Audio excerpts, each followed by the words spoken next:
నేను ఎవరికి డబ్బులు ఇవ్వలేదు, వాళ్ళంతా వాళ్ళే ఏమాత్రం ప్యాకేజ్ ఇచ్చామని అడుగుతారు, మన భయం కావాలి.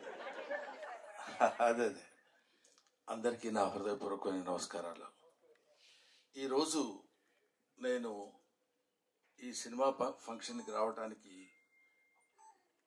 ముఖ్య కారకుడు సప్తగిరి. ఇది బాగుంది, ఇంతవరకు చప్పట్లు కొట్టడం బాగుంది. ఈ తర్వాత ఎంత తిట్టాలో మీరే నేర్చుకోండి. నాకు ఒక ఇన్విటేషన్ లేదు, అవునా కాదైతే ముందే పెట్టుకుని చెప్తున్నా.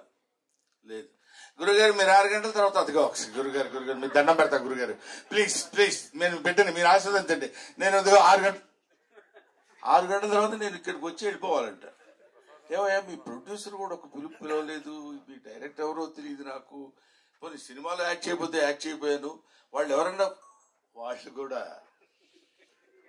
నీ ఇష్టమైతే రా, అది నీ అదృష్టం, లేకపోతే నేనేం చేయగలను.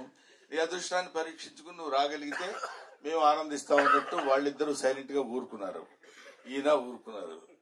నేను ఇక్కడికి వచ్చిన రీజన్ ఏంటంటే ఒక్క విషయం ఈ అందరి తరఫున చెప్పాల్సింది. చిరంజీవి గారు మొన్న నా బ్రహ్మానందం ఆడియో రిలీజ్ ఫంక్షన్కి తన ఇన్విటేషన్ ఎందుకురా నాకు, నేనే వస్తాను అని చెప్పి వచ్చాడు ఆయన. మనం పెద్దవాళ్ళ దగ్గర నుంచి నేర్చుకోవాల్సినటువంటి విషయాలు చాలా ఉన్నాయంటానికి అందులో ఒక విషయం అది రీసెంట్ గా నేర్చుకున్నాను. కాబట్టి తమ్ముడు సినిమా కంటే హాస్యనటువంటి సినిమా సక్సెస్ కావాలనే కోరికతోటి నేను ఇక్కడికి వచ్చాను.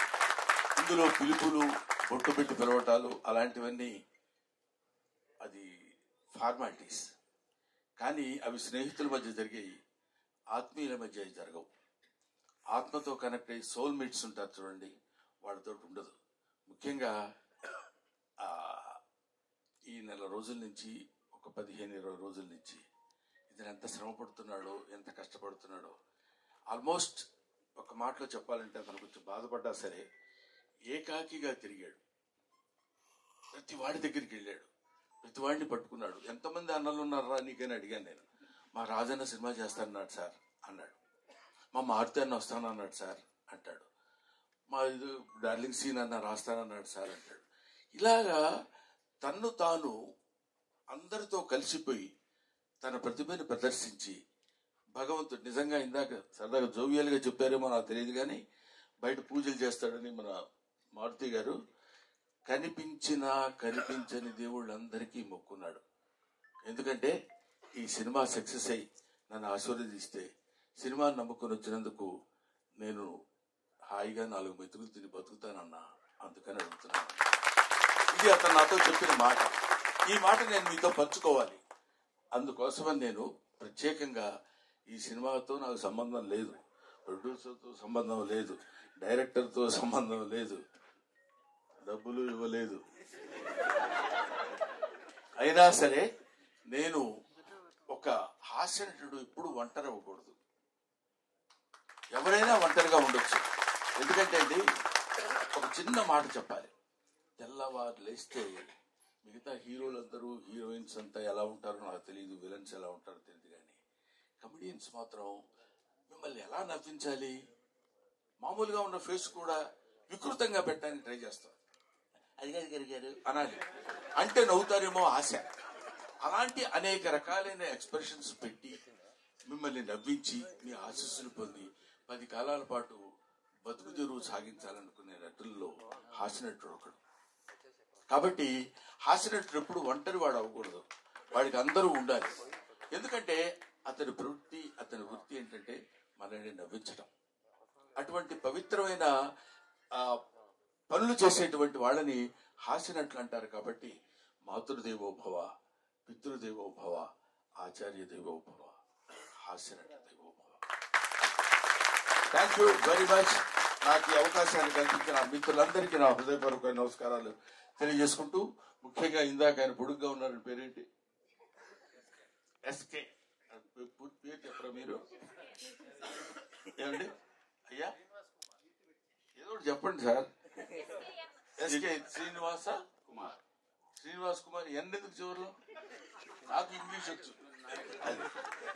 శ్రీనివాస్ కుమార్ నాయుడు గారు నా గురించి 2 ముక్కలు చెప్పారు. నిజంగా దానికి ప్రత్యేకంగా గుర్తు పెట్టుకుని ఆయనకి నేను థ్యాంక్స్ చెప్పాలనిపించింది. ఎందుకంటే ఆ మాటలేమో బ్రహ్మానందం గురించి 2 ముక్కలు చెప్దామని కాకుండా those words comes from the heart and hearts of him. అది ఇలాంటి వాళ్ళ యొక్క ఆశీస్సులు ఉన్నంత కాలం బ్రహ్మానందానికి తిరిగే ఉంది, బ్రహ్మానందానికి బాధే ఉంది.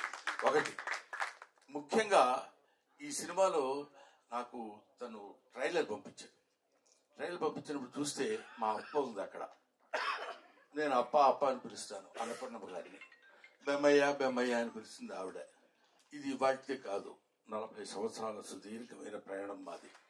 అందుకని ఆవిడ కనపడితే నాకు ఒకసారి my happiness news no bounds. ఇప్పుడు 4 decades బ్యాచ్ తిరిగి అడు తిరిగి అప్పట్లో ఒక చోట సినిమాలు ఉన్న రోజులు కాకుండా రోజుల్లో ప్రతి చోటుకి వెళ్ళి కష్టాలు సుఖాలు పంచుకుని ఒక ముద్దలు పంచుకుని తిన్న బ్యాచ్ మా అప్పది.